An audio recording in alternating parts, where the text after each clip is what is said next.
हमें किसी और की नहीं सुननी। भगवत रसिक, रसिक की बातें रसिक बिना कोई समझ सके ना। हमारी जो श्री जी की उपासना है, भगवत रसिक जी महाराज, ये सब स्वामी हरिदास जी महाराज के जो निज चरण सेवक है, जो हरिवंश महाप्रभु जी के निज चरण सेवक है। हरिराम व्यास जी तो शिष्य महाप्रभु हरिवंश चंद्र जी के, उनके जो निज चरण सेवक हैं, और जो भी निकुंज उपासी सब प्रिया चरण प्रधान होते हैं। भगवत रसिक जी कह रहे, यदि आप हरिवंश धर्म में जुड़े, वृंदावन में जुड़े, राधा नाम से जुड़े, नित्य विहार रस में जुड़े हैं, इसलिए अगर आप शरणागत हो चुके तो पहला नियम है कि बिना श्री जी को अर्पित किए एक बूंद पानी भी नहीं जाना चाहिए जिह्वा में। और बात तो दूर, हमारी बात को समझना, हम कहते पहली बात तो ऐसा कुछ ना पिए खाए जो हम श्री जी को भोग नहीं लगा सकते। अगर आपकी औषधि चल रही है, आपका वृद्ध शरीर है, आप ऐसे लेते हैं, नाम जपते हुए पी ले, पर पहले राधा वल्लभ लाल की जय और भावना में अर्पित कर दो। जल है, एक तो जब भोग लगाते हो आठों पैर तो जल होता है, उसको आप पात्र में रख करके फ्रिज का एक हिस्सा ऐसा रख सकते हो जो प्रसादी हो, और एक अमनिया कर सकते हो, तो वो जो प्रसादी जल है वही पीने के प्रयोग। अगर आप ऐसी जगह हैं, आपको ये सुविधा नहीं मिलती अष्टपहर के प्रसादी जल की, तो जब पिए तो राधा वल्लभ लाल की जय, और 1 मिनट भावना करे, हे प्रभु मेरे हृदय देश में विराजमान होकर आप जल पान कीजिए, जल पिए। ऐसी कोई वस्तु खाइए पिए नहीं जो प्रभु को अर्पित नहीं की जा सकती। कुछ लोग ऐसे शरणागत हो गए, उनको ही पता ही नहीं है, जहां जो देखा वो वहां खरीदा और खा रहे। ये तो देखी बात है, माला यहां टंगा है, हम पीछे बता भी चुके, बड़ा पश्चाताप होता है। आप वैष्णव हैं और गोलगप्पा दोना में लिए हैं, ऐसे यहां टपक रहा है गोलगप्पा, माला के ऊपर जा रहा है। मान लो माला का आप महत्व तो नहीं समझते, माला साक्षात श्री जी में है, क्योंकि उससे हम नाम जप करते हैं, ऐसा नहीं करते। अगर आपको ऐसे कुछ पदार्थ पाने हैं, नहीं आपकी जिह्वा रुकती, तो हम कह रहे खरीद लो, पात्र में रख लो, कुटिया में जाओ, श्री जी को भोग लगाओ, थोड़ा नाम कीर्तन करो, फिर उसको मर्यादा से पालो। आप वैष्णव हो, बाजार में खड़े खड़े कंठी तिलक लगाए, अच्छा लगता है आपको? अरे कंठी तिलक लगाकर इसकी मर्यादा की भी तो रक्षा करो। लय उपदेश कहा है, अनन्य अनाय अनर्पित जाए गटकत। अब ये नहीं होगा कि सुबह सुबह उठे हुए बेड टी पी रहे हैं, नहीं तो कोई भक्ति नहीं रहेगी। पहले उठो, नाम रस पियो, गुरुजनों का नाम, महापुरुषों का नाम स्मरण किया, कुछ देर इष्ट का नाम स्मरण किया, फिर भूमि को प्रणाम किया, सब भक्तों को प्रणाम करके, हे प्रभु आज का दिन हमारा बड़ा मंगलमय आपके स्मरण में जाए, ऐसी प्रार्थना की। फिर आप शौच स्नान आदि क्रिया करके, प्रभु की मंगला करके, फिर उनको भोग लगा करके, फिर जो ऐसे ऐसे तो आपकी बुद्धि शुद्ध हो जाएगी। लेकिन पशुता बढ़ रही है, पशुता बढ़ रही है। पहली गलती, बिना भोग लगाए पा रहे हैं, वैष्णव होकर भी, शरणागत होकर भी। बहुत सावधान, बिना प्रभु को पवाए पा नहीं सकते, कुछ भी नहीं। हर कर्म प्रभु को समर्पित करना है। आज जब तुम कंठी बंधवा लिए, दीक्षा ले लिए, तो तुम्हारा कोई कर्म ऐसा नहीं होना चाहिए जो प्रभु को समर्पित ना कर सको। कोई पर्दे के डाल करके कार्य करने वाला कि नहीं, प्रभु दे पर्दा खोल करके हर कार्य आपके सामने होगा, आपके लिए होगा। हमारा जीवन अब पर्दे में नहीं है, बेपर्द है आपके सामने।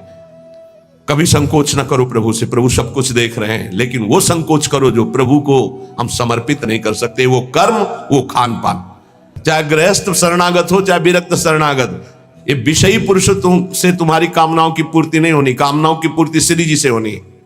ये सिद्धांत पकड़ो, दूसरे के आगे घिघियाने की जरूरत नहीं है। चाहे विरक्त हो चाहे गृहस्थ हो, श्री जी हैं, बहुत समर्थ हैं।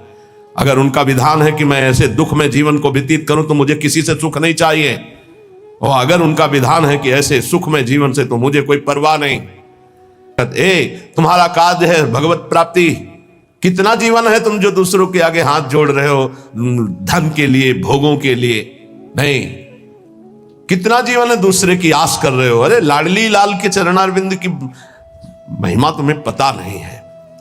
प्रणाम करने वालों की समस्त कामनाओं को पूर्ण, हमारी श्री जी चिंतामणि प्रणमताम ब्रज नागरी नाम, गोरे चरणारविंद में जिसने माथा रख दिया, उसके समस्त चिंतित भावों को पूर्ण करने वाली। एक है साकत, दो भाव से इसका अर्थ होता है। एक होता है जो गुरु मंत्र नहीं लिए मनमानी आचरण करते हैं, उन्हें साकत। और दूसरा कहते हैं जो बकरे की बलि चढ़ाते हैं, शराब पीते हैं और कहते हैं हम माता जी की उपासना करते हैं। बोले इनका संग आग की लपट से खेलना है, अर्थात सारे सुकृत नष्ट हो जाएंगे, वैष्णवता नष्ट हो जाएगी अगर ऐसे लोगों का संग करोगे। अब देखो कहां वैष्णव धर्म के पालन की वो वृत्ति रह गई। बड़ा विचित्र है। अगर वैष्णव उस परिवार में नहीं तो उस परिवार का अन्न नहीं खा सकते। चतुर्भुजदास जी जिस गांव में वैष्णव नहीं होता होता उस गांव का पानी नहीं पीते थे। भगवान का कंठी तिलक धारण करने वाला कोई इस गांव में है नहीं तो उस गांव में रुकते ही नहीं थे, चले जाते थे। जो गुरुमुख नहीं है उसके संग का क्या स्वरूप बताया है। एक बार चतुर्भुजदास जी किसी राजनगर में प्रवेश हुए तो देखा एक आदमी आर्त भाव से रो रहा था और बैंड बज रहे थे, ढोल बज रहे थे, उसे लोग बंदी बनाए हुए थे। अपने ठाकुर मुरलीधर को लेकर पूरी मंडली के साथ चलते थे। बड़े ही महापुरुष थे, बड़े ही बलशाली महापुरुष थे। उनको पूछा ये क्या है, ये सब उत्सव मना रहे हो, ये आदमी रो रहा है, इसको बंदी। बोले इसकी बलि चढ़ाई जाएगी देवी में। बोले कौन सी ऐसी माँ है जो अपने बच्चों को खाती है और प्रसन्न रहती है। तो देवी का मंदिर सामने ही था। बोले चलो। राधा वल्लभ श्री हरिवंश श्री वृंदावन श्री वंचन चल रहा था कीर्तन। पूरी मंडली का सेवक जी के मित्र श्री चतुर्भुजदास जी, सेवक जी हरिवंश महाप्रभु के अनन्यनिष्ठ, और ये आकर वृंदावन में बंचंद महाप्रभु से दीक्षा ली थी। बड़े ही अद्भुत महापुरुष दोनों। चतुर्भुजदास जी गए और देवी जो साथ में ठाकुर मुरलीधर, देवी जी सामने सिंहासन में। उनका कैसी तुम मां है, अपने बच्चों की बलि स्वीकार करती हो, प्रसन्न मुद्रा में बैठी हुई है, निकल बाहर। ऐसे ही शब्द थे तो हवा में ऐसे देवी का श्री विग्रह बाहर आ गया और बैठा ला ठाकुर मुरलीधर जी को। और देवी से कहा कि जिनकी शक्ति से आप शक्ति संपन्न हैं। थर थर कांप रही थी देवी। पढ़ लेना भक्तमाल में चतुर्भुजदास जी का चरित्र और रसिक अनन्यमाल में। उनका जिसकी शक्ति से शक्तिमान हो, आज से तुम्हारे सिंहासन पर वो बैठे हैं। आज के बाद अगर किसी बकरा की बलि, मुर्गा की बलि, आदमी की बलि चढ़ी तो आप समझ सकती हैं। थर थर कांप रही थी देवी। कहा जाओ यहां के राजा को आदेश करो, आज के बाद यहां कोई बलि नहीं। रात्रि में राजा को गए, उठा के पटक दिया, छाती में लात रखा, दिव्य रूप, और कहा आज के बाद अगर बलि चढ़ी तो तेरी बलि चढ़ाऊंगी। पूरा शासन कर दे, किसी भी पशु पक्षी की बलि। अब मैं वैष्णव हो गई हूं, देवी ने कहा। चतुर्भुजदास जी ने ठाकुर जी को छुआ के कंठी बांधी देवी के गले में और चेला बनाया देवी को। पढ़ के देख लेना। जो ऐसी उपासना करते हैं या जो उपासना से रहित दुष्ट स्वभाव वाले, आग की लपट है, इनकी संगत मत कीजिए। तो संगत किसकी करें? जो समता को प्राप्त और भगवत प्रेम को प्राप्त महात्मा, ऐसा समझ करके, जान करके ऐसे महात्माओं का संग करो। किन महात्माओं का संग करना चाहिए? जो समता को प्राप्त है।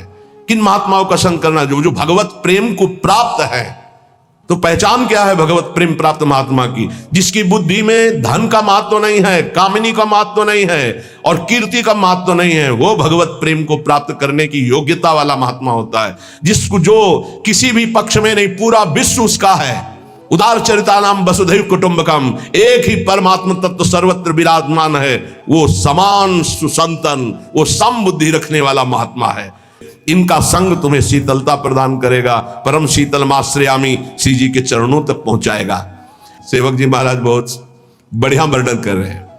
बोले एक ऐसे हैं जिनका स्वभाव ही विरुद्ध, वैष्णव धर्म के विरुद्ध आचरण, मनमानी आचरण करते हैं। अब जब इनका स्वभाव ही विरुद्ध है तो लाख समझावे समझने वाले नहीं हो, अपने मनमानी आचरण करते हैं। और तिलक भी लगाए हैं, कंठी भी लगाए, मनमानी आचरण करते हैं। बहुत प्रपंच की बातें करते हो। अगले जन्म में जबान ही हटा दी जाएगी। जब वर्षा ऋतु होती तो देखो निकलते एक जबान वाले, टर टर टर टर, कोई मतलब नहीं है। नहीं, जिनकी जीभ भगवान की चर्चा नहीं करती अगले जन्म में हटा दी जाती है। और जानते हैं उनको क्या बनाया जाता? मेढक, बोल टर टर, दिन भर लगा रहे, कोई स्वर नहीं, कोई व्यंजन, कोई भगवत चर्चा नहीं। संसार की जलन से बचने के लिए वैष्णव धर्म को स्वीकार किया, संतों के बीच में, और यहां भी आकर वही आग लगा दी, राग द्वेष काम क्रोध ईर्ष्या की। अगर बाहर से जला हुआ पानी में पहुंच जाए तो शीतलता मिलती हो, पानी में आग लग जाए तो फिर कहां भाग के जाएगा? संसार से भाग के संतों के बीच में आए हो तब होश में हो जाओ, यहां आग मत लगाओ। ये जो काचे प्रकृति के लोग होते हैं, ये लोग आग लगा के सेकने वाले होते हैं। परमार्थ में चलाना बहुत कठिन है, परमार्थ से भ्रष्ट करा देना बिल्कुल सरल बात है। कच्चे परमार्थियों को भ्रष्ट करने के लिए बहुत समर्थ है कुसंग। कह रहे प्रेम धर्म के शरणागतों से प्रार्थना है कि आप जहां जुड़े हो उसी धर्म का पालन करो, उसी धर्म से प्रिया प्रीतम की प्राप्ति होगी, बाहरी के उपदेशों से नहीं। बाहरी उपदेश सुनोगे तो तुम्हारे हृदय में चोट पहुंचेगी। निंदा करने वाले लोग बहुत हैं, एक दूसरे के धर्म की निंदा, एक दूसरे आचार्य की निंदा, एक दूसरे की भक्ति की निंदा, यह सब बड़ा विचित्र माया का प्रपंच है। इस संसार में दुष्टों की कमी नहीं है। तुम दुष्टों का संग करके अपनी दुष्टता को पुष्ट मत करो। प्रियाजू ने बढ़िया अवसर दिया है, उनकी गोरे चरणारविंद की शरणागति के प्रभाव से माया पर विजय प्राप्त कर लो। तुमसे विनती करता हूं धर्मी होकर के नाम मत धराओ। तो क्या करूं?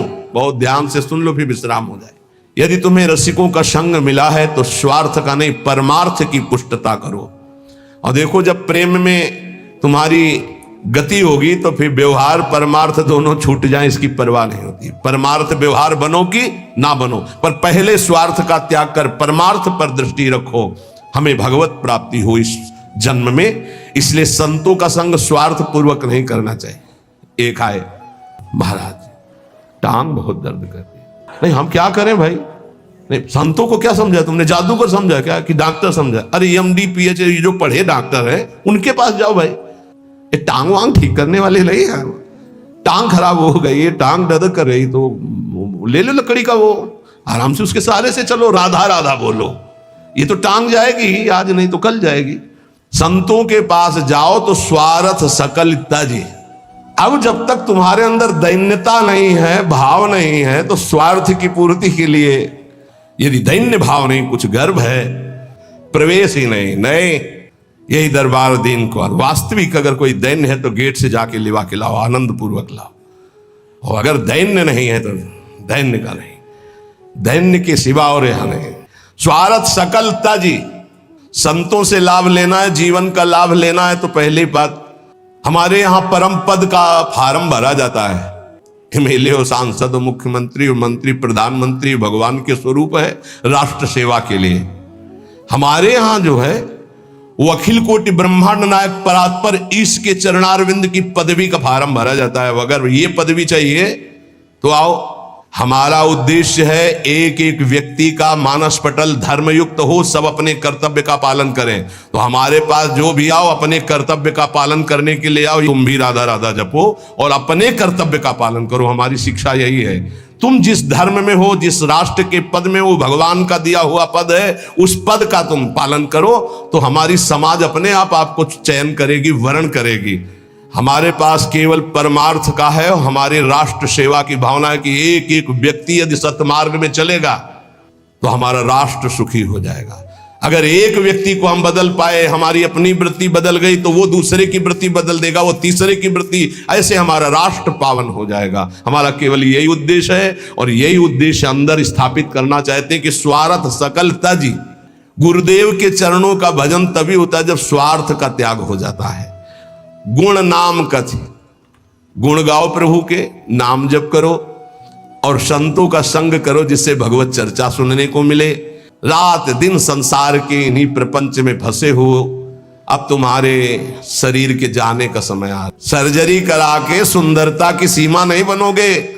ध्यान रखो, है एक स्वरूप जो सुंदरता की सीमा के पास पहुंचा देगा, भाव दे। वो होता है आंतरिक सर्जरी से, जो यहाँ के डॉक्टर नहीं करते, वो गुरु जी करते हैं। काम, क्रोध, लोभ, मोह, मद, मत्सर, इनको निकाल फेंका तो भाव दे की प्राप्ति हो गई। किशोरी मात मानम, उसमें पाउडर की जरूरत नहीं है। किशोरी मात मानम किमि सुकुमारी कले, श्री जी की सेवा में। अये अनन्य शरणागत हरिवंश सेवक, अये गोरे चरणारविंद के शरणागत, स्वार्थ का त्याग करके गुरु चरणों का भजन करके प्रियाजू की प्राप्ति कर।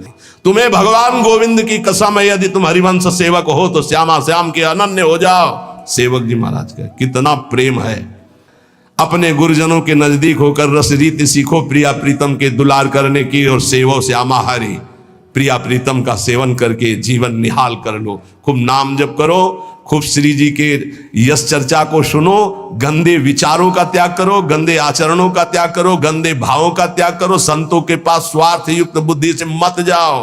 थोड़ी एक जगह तो रखो जहां चैन से बैठ सको। वही कामना, वही स्वार्थ, वही शरीर, वही भोग, वही वासना। अरे थोड़ा तो उपासना की जगह रखो, एक जगह संत संग है जहां उपासना से सब कुछ प्राप्त हो जाता है।